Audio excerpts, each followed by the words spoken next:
President Trump expands his controversial travel ban. 6 new countries have been added to the restricted list, including Africa's most populous country and its largest economy, Nigeria. Also on the list, Myanmar, a country where the Muslim minority is fleeing genocide. The Trump administration has already banned travel from 7 other predominantly Muslim countries. CBS News immigration reporter Camilo Montoya-Galvez joins me now to break this all down for us. So before we get into the specific countries, sure. Camilo, explain what these new visa rules mean. Sure. So under this new proclamation that President Trump signed on Friday, people in the former Soviet Republic of Kyrgyzstan, from Eritrea, from Myanmar, and from Nigeria, which is Africa's most populous country, will be ineligible for immigrant visas to move here permanently. The new measures also prohibit residents of Tanzania and Sudan, countries in Africa, from participating in the diversity visa lottery, a program that President Trump and immigration hawks have railed against constantly.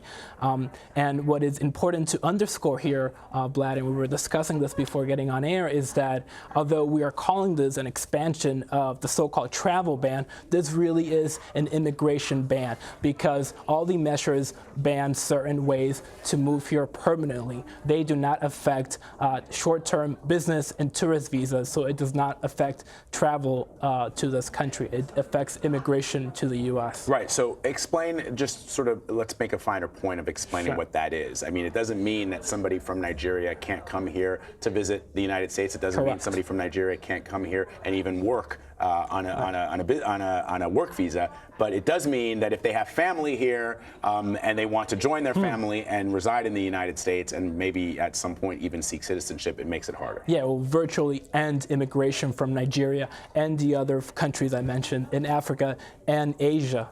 So I have a lot of friends in Nigeria, reporters, people that I reported on when I was in Nigeria that are in the government. A thing to point out, I think, to our viewers is statistically speaking, numerous studies have been done that repeatedly show that Nigerian immigrants have the highest level of education in the United States. They surpass any other racial or ethnic group. So the question that I'm hearing from folks in Nigeria is, why us? Why are we being singled out? Right. Also, Nigeria is a provider of oil to this country. It's a trading partner. It's an ally of the United States in the global war on terror because they are facing a very significant terrorism threat that the United States has been heavily involved in. So why, they ask me, are they being singled out? Well, that's a question that we asked administration officials, because we pointed out that Nigeria is the largest source of African immigration to the U.S. Nearly 400,000 people here in the U.S. report having Nigerian ancestry. It is the largest economy in Africa. It has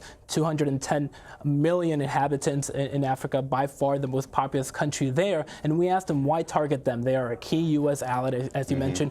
They are a key partner in counterterrorism efforts in the region. And when it comes to the reason I point out the education level is the president has said to cameras on tape that he wants people that are highly educated, that are I mean people that can contribute to our country and our society, and that's what Nigerians have historically done in the United States. Yeah, but what officials told us is that they want Nigerians and the government there to improve their information sharing when it comes to criminal and terrorist activity with the U.S. They want to, for them to improve their reporting to Interpol, and they mentioned that there is still some risk that some travelers from Nigeria may pose to the U.S. But then again, we asked them, this does not affect travel from Nigeria to the U.S. It just affects immigration. So what some critics will argue is that this is a way to circumvent congressional consent, which is usually needed to restrict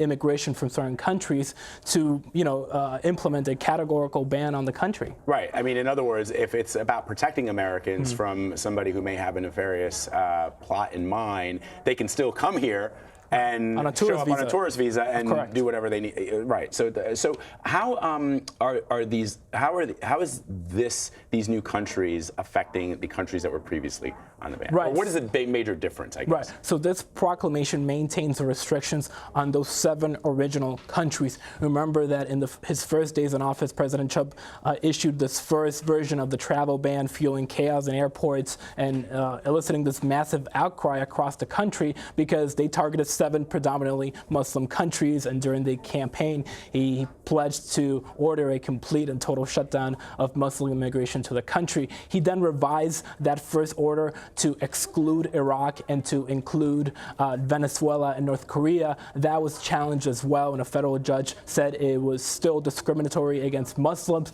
And then the third version was upheld by the Supreme Court, and this is key because the conservatives on the bench said that the president has broad authority to ban foreigners from this country. So that is the authority that the president is using now to expand this travel ban, and it will maintain restrictions on Libya, Somalia, Yemen, Syria, and to officials in Venezuela and North Korea. And, you know, newsflash to our viewers who may not be that familiar with Nigeria. Nigeria is not a predominantly Muslim country. It's not a predominantly Christian country. They are more or less, I mean, you know, the numbers are debatable, but it's almost equal in numbers in terms of Muslims and Christians and other religions as well. And so it just is sort of, it's sort of a head scratcher. Yeah, but what critics will say definitely is that all these countries, most of the residents are people of color, and most of these countries are also majority Muslims or have sizable Muslim populations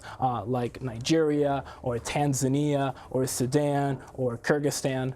So they still argue that there is a discriminatory intent underpinning this policy. And trust me, the Nigerians I've spoken to absolutely get that. They say that they are being singled out because of the color of their skin and because of the fact that they're a black nation, and that is why, you know, with all that they've contributed to this society, that they're sort of wondering. So is there anything that can be done? Because of that last point that you made of the Supreme Court upholding that ban, this is it? No, the Supreme Court has said that the president has sweeping authority to ban foreigners from this country if he cites national security concerns, and that's what the president is citing for these countries. All right, Camilo, thank you so much as always. Great reporting. Good to see you here in New York. Thank you, Vlad. Appreciate it.